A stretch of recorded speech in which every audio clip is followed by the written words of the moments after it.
يا أيها الناس اتقوا ربكم الذي خلقكم من نفس واحدة وخلق منها زوجها وبث منهما رجالا كثيرا ونساء واتقوا الله الذي تساءلون به والأرحام إن الله كان عليكم رقيبا وآتوا اليتامى أموالهم ولا تتبدلوا الخبيث بالطيب ولا تأكلوا أموالهم إلى أموالكم إنه كان حوبا كبيرا وإن خفتم ألا تقسطوا في اليتامى فانكحوا ما طاب لكم من النساء مثنى وثلاث ورباع فإن خفتم ألا تعدلوا فواحدة أو ما ملكت أيمانكم ذلك أدنى ألا تعولوا وآتوا النساء صدقاتهن نحلة فإن طبن لكم عن شيء منه نفسا فكلوه هنيئا مريئا ولا تؤتوا السفهاء أموالكم التي جعل الله لكم قياما وارزقوهم فيها واكسوهم وقولوا لهم قولا معروفا وابتلوا اليتامى حتى إذا بلغوا النكاح فإن آنستم منهم رشدا فادفعوا إليهم أموالهم ولا تأكلوها إسرافا وبدارا أن يكبروا ومن كان غنيا فليستعفف ومن كان فقيرا فليأكل بالمعروف فإذا دفعتم إليهم أموالهم فأشهدوا عليهم وكفى بالله حسيبا للرجال نصيب مما ترك الوالدان والأقربون وللنساء نصيب مما ترك الوالدان والأقربون مما قل منه أو كثر نصيبا مفروضا وإذا حضر القسمة أولو القربى واليتامى والمساكين فارزقوهم منه وقولوا لهم قولا معروفا وليخشى الذين لو تركوا من خلفهم ذرية ضعافا خافوا عليهم فليتقوا الله وليقولوا قولا سديدا إن الذين يأكلون أموال اليتامى ظلما إنما يأكلون في بطونهم نارا وسيصلون سعيرا يوصيكم الله في أولادكم للذكر مثل حظ الأنثيين فإن كن نساء فوق 2 فلهن ثلثا ما ترك وإن كانت واحدة فلها النصف ولأبويه لكل واحد منهما السدس مما ترك إن كان له ولد فإن لم يكن له ولد وورثه أبواه فلأمه الثلث فإن كان له إخوة فلأمه السدس من بعد وصية يوصي بها أو دين آباؤكم وأبناؤكم لا تدرون أيهم أقرب لكم نفعا فريضة من الله إن الله كان عليما حكيما ولكم نصف ما ترك أزواجكم إن لم يكن لهن ولد فإن كان لهن ولد فلكم الربع مما تركن من بعد وصية يوصين بها أو دين ولهن الربع مما تركتم إن لم يكن لكم ولد فإن كان لكم ولد فلهن الثمن مما تركن من بعد وصية توصون بها أو دين وإن كان رجل يورث كلالة أو امرأة وله أخ أو أخت فلكل واحد منهما السدس فإن كانوا أكثر من ذلك فهم شركاء في الثلث من بعد وصية يوصى بها أو دين غير مضار وصية من الله والله عليم حليم تلك حدود الله ومن يطع الله ورسوله يدخله جنات تجري من تحتها الأنهار خالدين فيها وذلك الفوز العظيم ومن يعص الله ورسوله ويتعد حدوده يدخله نارا خالدا فيها وله عذاب مهين. واللاتي يأتين الفاحشة من نسائكم فاستشهدوا عليهن 4 منكم، فإن شهدوا فأمسكوهن في البيوت حتى يتوفاهن الموت أو يجعل الله لهن سبيلا. واللذان يأتيانها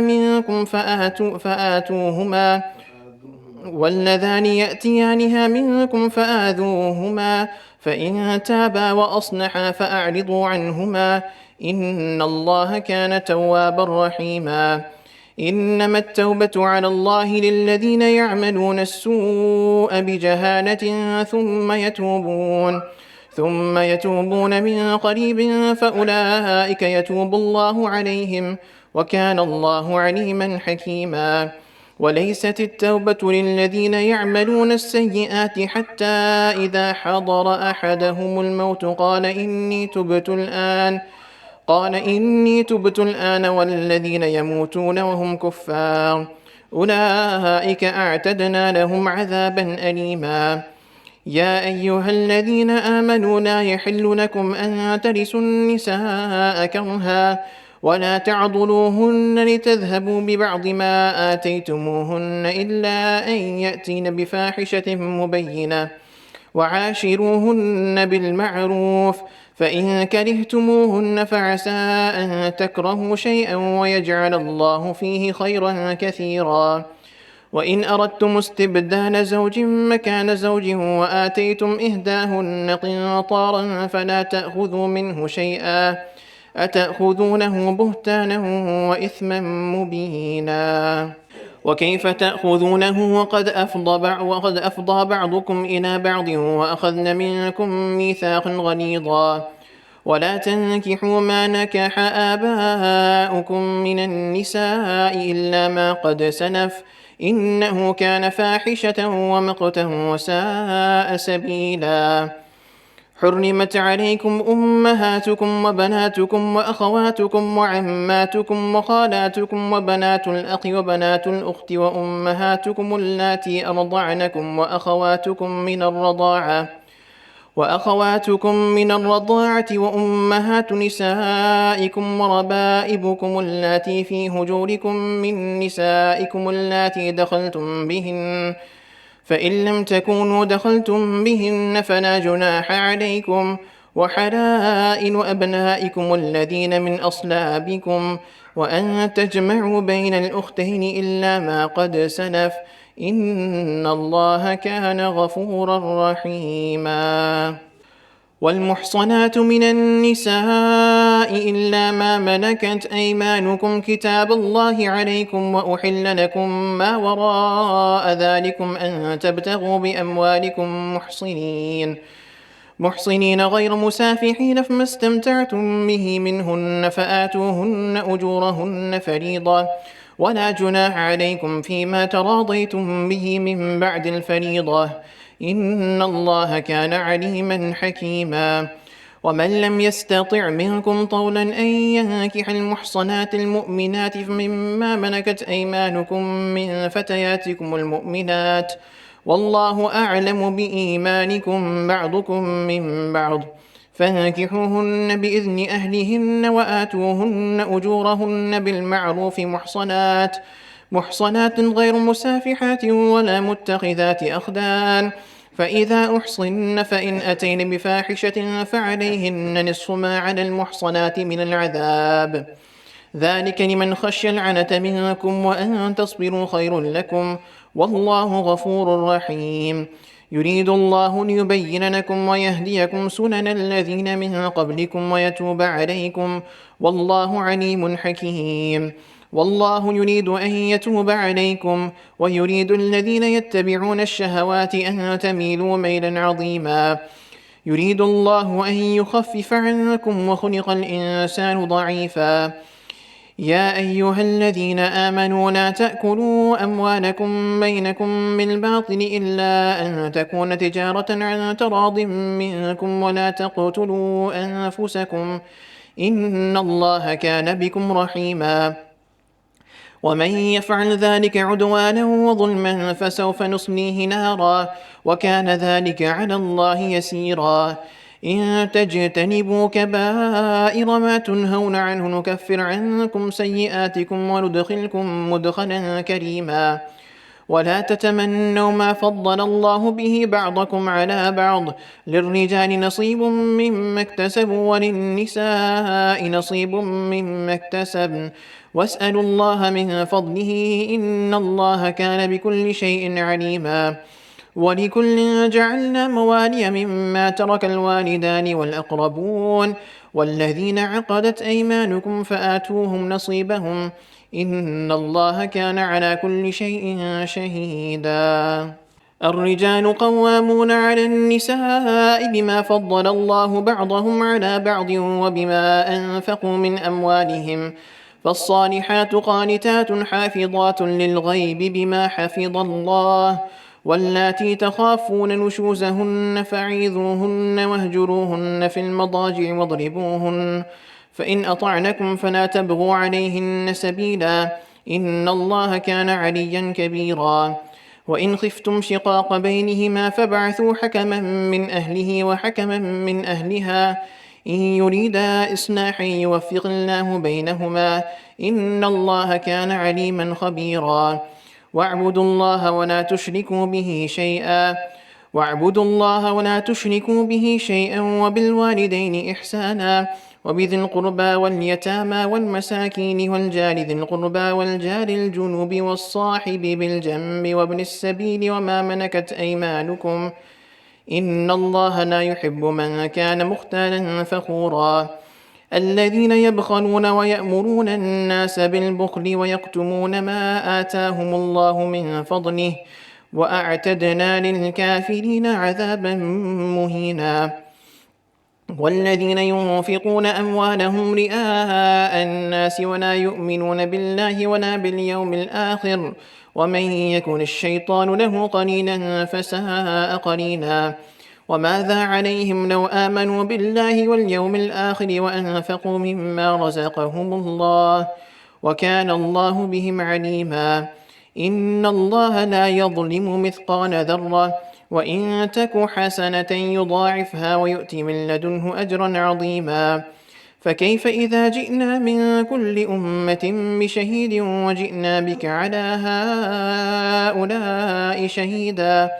يومئذ يود الذين كفروا وعصوا الرسول لو تسوى بهم الأرض ولا يكتمون الله حديثا. يا أيها الذين آمنوا لا تقربوا الصلاة وأنتم سكارى حتى تعلموا ما تقولون ولا جنبا إلا عابري سبيل حتى تغتسلوا، وإن كنتم مرضى أو على سفر أو جاء أحد منكم من الغائط أو لامستم النساء فلم تجدوا ماء فتيمموا صعيدا طيبا فامسحوا بوجوهكم وأيديكم، إن الله كان عفوا غفورا. ألم تر إلى الذين أوتوا نصيبا من الكتاب يشترون الضلالة ويريدون أن تضلوا السبيل، والله أعلم بأعدائكم، وكفى بالله وليا وكفى بالله نصيرا.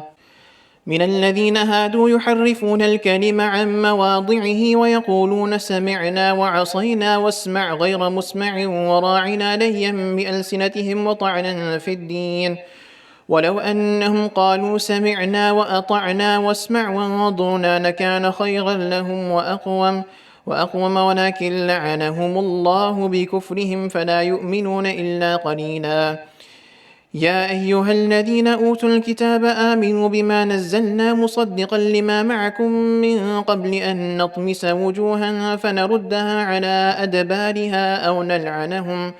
أو نلعنهم كما لعنا أصحاب السبت، وكان أمر الله مفعولا. إن الله لا يغفر أن يشرك به ويغفر ما دون ذلك لمن يشاء، ومن يشرك بالله فقد افترى إثما عظيما.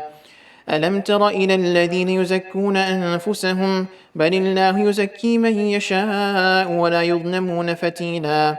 انظر كيف يفترون على الله الكذب وكفى به إثما مبينا.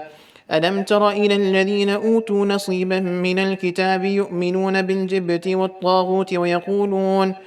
ويقولون للذين كفروا هؤلاء أهدى من الذين آمنوا سبيلا أولئك الذين لعنهم الله ومن يلعن الله فلن تجد له نصيرا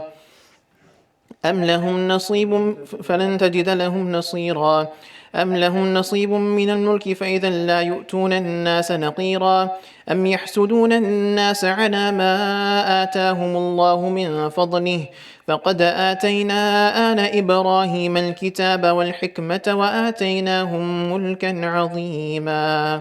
ألم تر إلى الذين يزكون أنفسهم بل الله يزكي من يشاء ولا يظلمون فتيلا انظر كيف يفترون على الله الكذب وكفى به إثما مبينا ألم تر إلى الذين أوتوا نصيبا من الكتاب يؤمنون بالجبت والطاغوت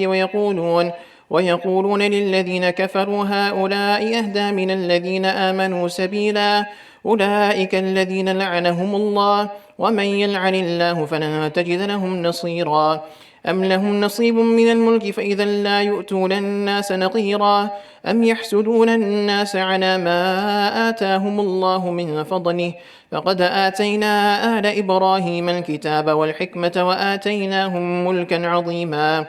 فمنهم من آمن به ومنهم من صد عنه وكفى بجهنم سعيرا إن الذين كفروا بآياتنا سوف نصليهم نارا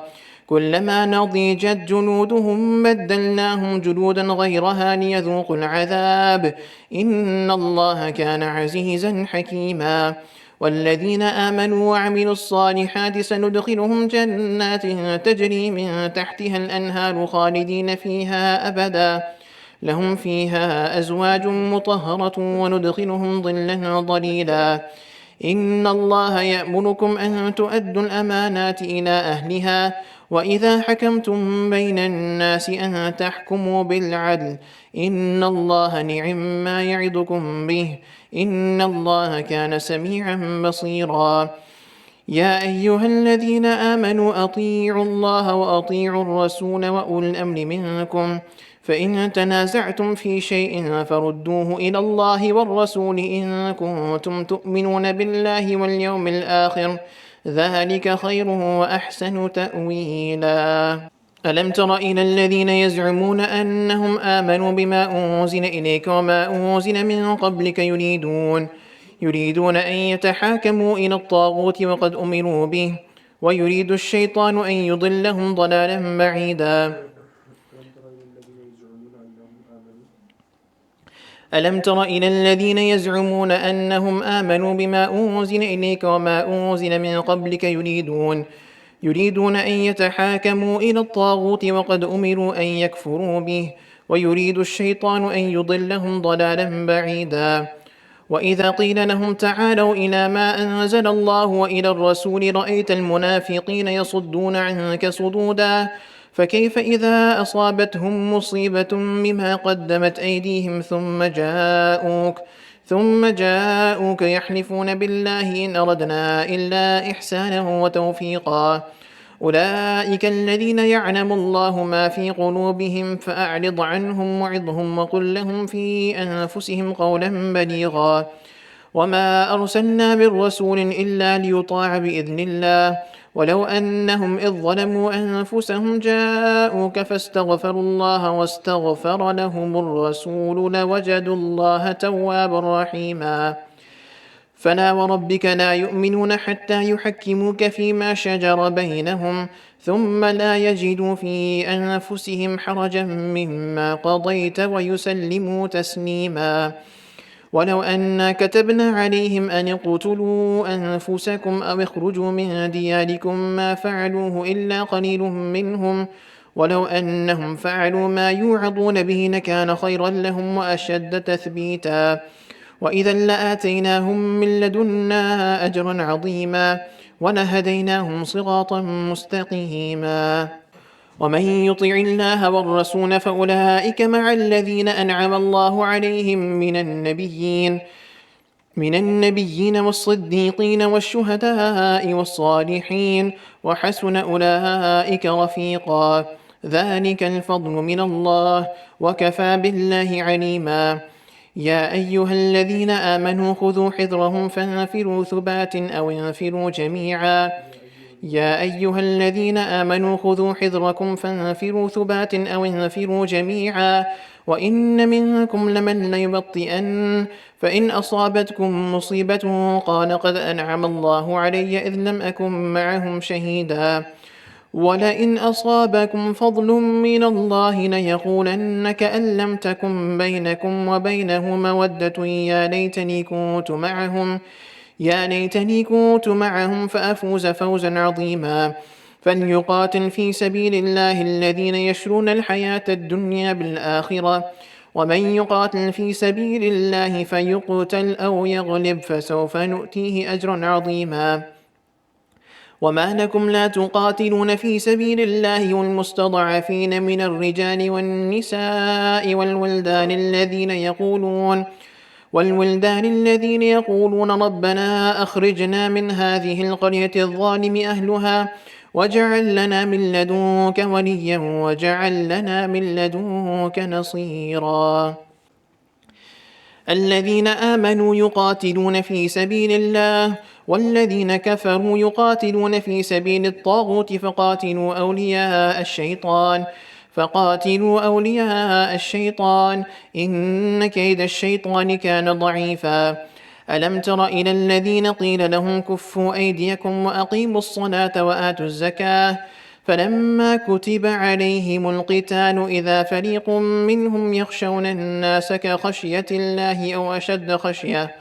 وقالوا ربنا لما كتبت علينا القتال لولا أخرتنا إلى أجل قريب قل متاع الدنيا قليل والآخرة خير لمن اتقى ولا تظلمون فتيلا أينما تكونوا يدرككم الموت ولو كنتم في بروج مشيدة وإن تصبهم حسنة يقولوا هذه من عند الله وإن تصبهم سيئة يقولوا هذه من عندك قل كل من عند الله فما لهؤلاء القوم لا يكادون يفقهون حديثا ما أصابك من حسنة فمن الله وما أصابك من سيئة فمن نفسك وأرسلناك للناس رسولا وكفى بالله شهيدا من يطع الرسول فقد أطاع الله ومن تولى فما أرسلناك عليهم حفيظا ويقولون طاعة فإذا برزوا من عندك بيت طائفة منهم غير الذي تقول والله يكتب ما يبيتون فأعرض عنهم وتوكل على الله وكفى بالله وكيلا أفلا يتدبرون القرآن ولو كان من عند غير الله لوجدوا فيه اختلافا كثيرا وإذا جاءهم أمر من الأمن أو الخوف أذاعوا به ولو ردوه إلى الرسول وإلى أولي الأمر منهم لعلمه الذين يستنبطونه منهم ولولا فضل الله عليك ورحمته لاتبعتم الشيطان إلا قليلا فقاتل في سبيل الله لا تكلف إلا نفسك وحرض المؤمنين عسى الله أن يكف بأس الذين كفروا والله أشد بأسا وأشد تنكيلا من يشفع شفاعة حسنة يكن له نصيب منها ومن يشفع شفاعة سيئة يكن له كفل منها وكان الله على كل شيء مقيتا وإذا حييتم بتحية فحيوا بأحسن منها أو ردوها إن الله كان على كل شيء حسيبا الله لا إله إلا هو ليجمعنكم إلى يوم القيامة لا ريب فيه ومن أصدق من الله حديثا فما لكم في المنافقين فئتين والله أركسهم بما كسبوا أتريدون أن تهدوا من أضل الله ومن يضلل الله فلن تجد له سبيلا ودوا لو تكفرون كما كفروا فتكونون سواء فلا تتخذوا منهم أولياء حتى يهاجروا في سبيل الله فإن تولوا فخذوهم وقتلوهم حيث وجدتموهم ولا تتخذوا منهم وليا ولا نصيرا إلا الذين يصلون إلى قوم بينكم وبينهم ميثاق أو جاءوكم حصرت صدورهم أن يقاتلوكم أو يقاتلوا قومهم ولو شاء الله لسلتهم عليكم فلقاتلوكم فإن اعتزلوكم فلم يقاتلوكم وألقوا إليكم السلم فما جعل الله لكم عليهم سبيلا ستجدون آخرين يريدون أن يأمنوكم ويأمنوا قومهم كلما ردوا إلى الفتنة أركسوا فيها فإن لم يعتزلوكم ويلقوا إليكم السلم ويكفوا أيديهم فخذوهم وقتلوهم حيث ثقفتموهم وأولئكم جعلنا لكم عليهم سلطانا مبينا وما كان لمؤمن أن يقتل مؤمنا إلا خطأ ومن قتل مؤمنا خطأ فتحرير رقبة مؤمنة ودية مسلمة إلى أهله إلا أن يصدقوا فإن كان من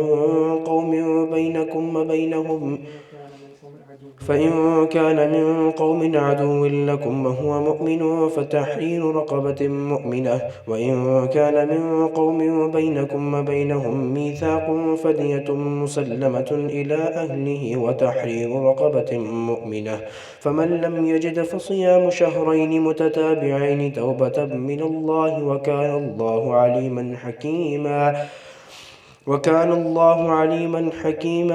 ومن يقتل مؤمنا متعمدا فجزاؤه جهنم خالدا فيها وغضب الله عليه ولعنه وأعد له عذابا عظيما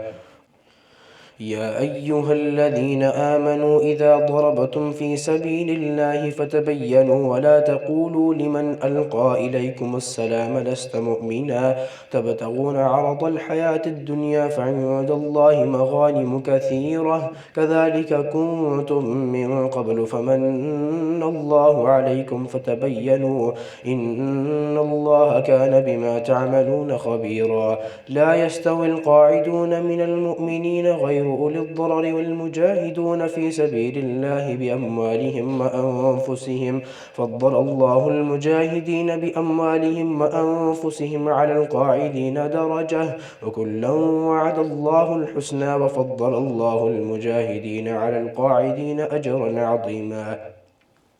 درجات منه ومغفرة ورحمة وكان الله غفورا رحيما إن الذين توفاهم الملائكة ظالمي أنفسهم قالوا فيم كنتم قالوا كنا مستضعفين في الأرض قالوا ألم تكن أرض الله واسعة فتهاجروا فيها فأولئك مأواهم جهنم وساءت مصيرا إلا المستضعفين من الرجال والنساء والولدان لا يستطيعون حيلة ولا يهتدون سبيلا فأولئك عسى الله أن يعفو عنهم وكان الله عفوا غفورا ومن يهاجر في سبيل الله يجد في الأرض مراغما كثيرا وسعة ومن يخرج من بيته مهاجرا إلى الله ورسوله ثم يدركه الموت فقد وقع أجره على الله وكان الله غفورا رحيما وإذا ضربتم في الأرض فليس عليكم جناح أن تقصروا من الصلاة إن خفتم أن يفتنكم الذين كفروا إن الكافرين كانوا لكم عدوا مبينا وإذا كنت فيهم فأقمت لهم الصلاة فلتقم طائفة منهم معك وليأخذوا أسلحتهم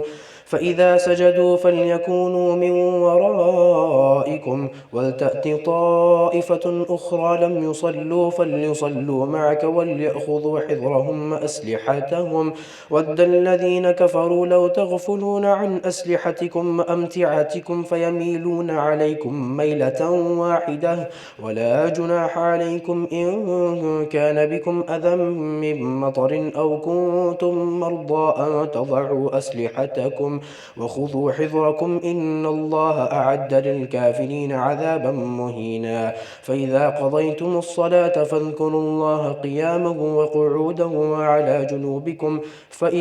فإذا اطمأننتم فأقيموا الصلاة إن الصلاة كانت على المؤمنين كتابا موقوتا ولا تهنوا في ابتغاء القوم إن تكونوا تألمون فإنهم يألمون كما تألمون وترجون من الله ما لا يرجون وكان الله سميعا بصيرا وكان الله عليما حكيما إنا أنزلنا إليك الكتاب بالحق لتحكم بين الناس بما أراك الله ولا تكن للخائنين خصيما واستغفر الله إن الله كان غفورا رحيما ولا تجادل عن الذين يختانون أنفسهم إن الله لا يحب من كان خوانا أثيما يستخفون من الناس ولا يستخفون من الله وهو معهم إذ يبيتون ما لا يرضى من القول وكان الله بما يعملون محيطا ها أنتم هؤلاء جادلتم عنهم في الحياة الدنيا فمن يجادل الله عنهم يوم القيامة أم من يكون عليهم وكيلا ومن يعمل سوءا أو يظلم نفسه ثم يستغفر الله يجد الله غفورا رحيما ومن يكسب إثما فإنما يكسبه على نفسه وكان الله عليما حكيما ومن يكسب خطيئة أو إثما ثم يرمي به بريئا فقد احتمل بهتانا وإثما مبينا ولولا فضل الله عليك ورحمته لهم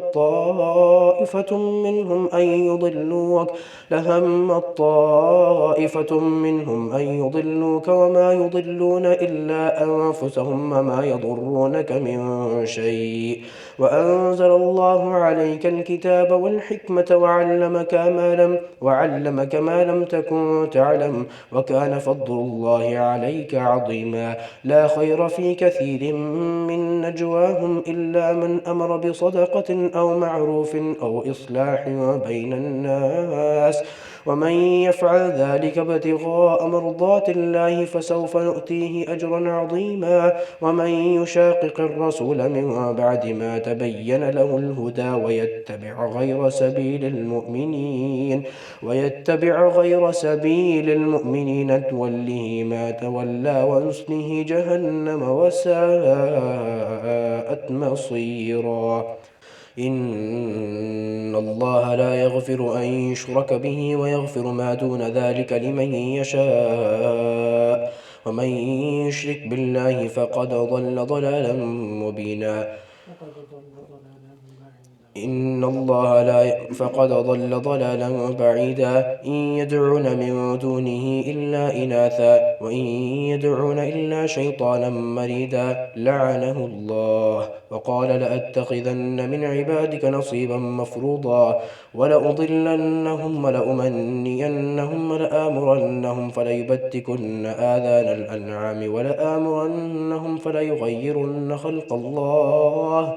ومن يتخذ الشيطان وليا من دون الله فقد خسر خسرانا مبينا يعدهم ويمنيهم وما يعدهم الشيطان إلا غرورا أولئك مأواهم جهنم ولا يجدون عنها محيصا والذين آمنوا وعملوا الصالحات سندخلهم جنات تجري من تحتها الأنهار خالدين فيها خالدين فيها أبدا وعد الله حقا ومن أصدق من الله قيلا ليس بأمانيكم ولا أماني أهل الكتاب من يعمل سوءا يجز به ولا يجد له من دون الله وليا ولا نصيرا ومن يعمل من الصالحات من ذكر أو أنثى وهو مؤمن فأولئك يدخلون الجنة ولا يظلمون نقيرا ومن أحسن دينا ممن أسلم وجهه لله وهو محسن واتبع ملة إبراهيم حنيفا واتخذ الله إبراهيم خليلا ولله ما في السماوات وما في الأرض وكان الله بكل شيء محيطا ويستفتونك في النساء قل الله يفتيكم فيهن وما يتلى عليكم في الكتاب في يتامى النساء اللاتي لا تؤتونهن ما كتب لهن وترغبون أن تنكحوهن والمستضعفين من الولدان وأن تقوموا لليتامى بالقسط وما تفعلوا من خير فإن الله كان به عليما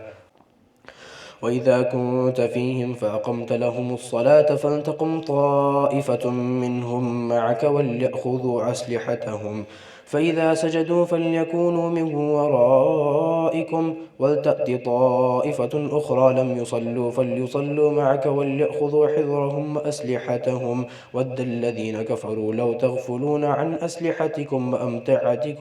وأمتعتكم فيميلون عليكم ميلة واحدة ولا جناح عليكم إن كان بكم أذى من مطر وإن امرأة خافت من بعلها نشوزا أو إعراضا فلا جناح عليهما أن يصلحا بينهما صلحا والصلح خير وأحضرت الأنفس الشح وإن تحسنوا وتتقوا فإن الله كان بما تعملون خبيرا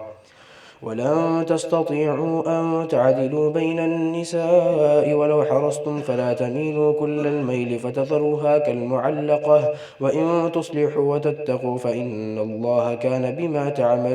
الله كان غفورا رحيما وإن يتفرقا يغن الله كلا من سعته وكان الله واسعا حكيما ولله ما في السماوات وما في الأرض ولقد وصينا الذين أوتوا الكتاب من قبلكم وإياكم أن اتقوا الله وإن تكفروا فإن لله ما في السماوات وما في الأرض وكان الله غنيا حميدا ولله ما في السماوات وما في الأرض وكفى بالله وكيلا إن يشأ يذهبكم أيها الناس ويأتي بآخرين وكان الله على ذلك قديرا من كان يريد ثواب الدنيا فعند الله ثواب الدنيا والآخرة وكان الله سميعا بصيرا يا أيها الذين آمنوا كونوا قوامين بالقسط شهداء لله ولو على أنفسكم أو الوالدين والأقربين إن يكن غنيا أو فقيرا فالله أولى بهما فلا تتبعوا الهوى أن تعدلوا وإن تلووا أو تعرضوا فإن الله كان بما تعملون خبيرا يا أيها الذين آمنوا بالله ورسوله والكتاب الذي نزل على رسوله والكتاب الذي أنزل من قبل ومن يكفر بالله وملائكته وكتبه ورسله واليوم الآخر فقد ضل ضلالا مبينا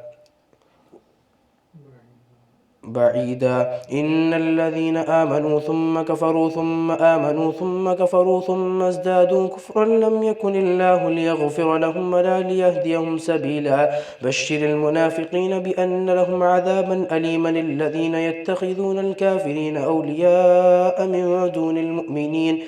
أيبتغون عندهم العزة فإن العزة لله جميعا وقد نزل عليكم في الكتاب أن إذا سمعتم آيات الله يكفر بها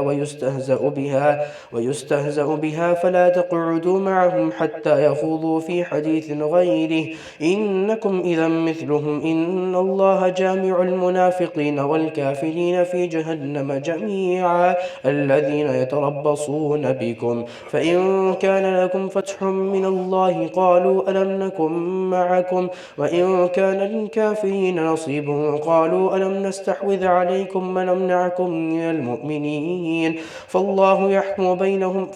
يحكم بينكم يوم القيامة ولن يجعل الله للكافرين على المؤمنين سبيلا إن المنافقين يخادعون الله وهو خادعهم وإذا قاموا إلى الصلاة قاموا كسى لا يراءون الناس ولا يذكرون الله إلا قليلا مذبذبين بين ذلك لا إله هؤلاء ولا إله هؤلاء ومن يضلل الله فلن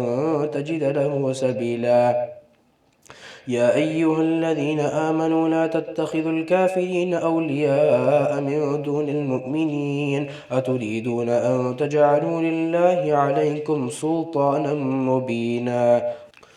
يا أيها الذين آمنوا لا تتخذوا الكافرين أولياء من دون المؤمنين أتريدون أن تجعلوا لله عليكم سلطانا مبينا إن المنافقين في الدرك الأسفل من النار ولن تجد لهم نصيرا إلا الذين تابوا وأصلحوا واعتصموا بالله وأخلصوا دينهم لله فأولئك مع المؤمنين وسوف يؤتي الله المؤمنين أجرا عظيما ما يفعل الله بعذابكم إن شكرتم وآمنتم وكان الله شاكرا عليما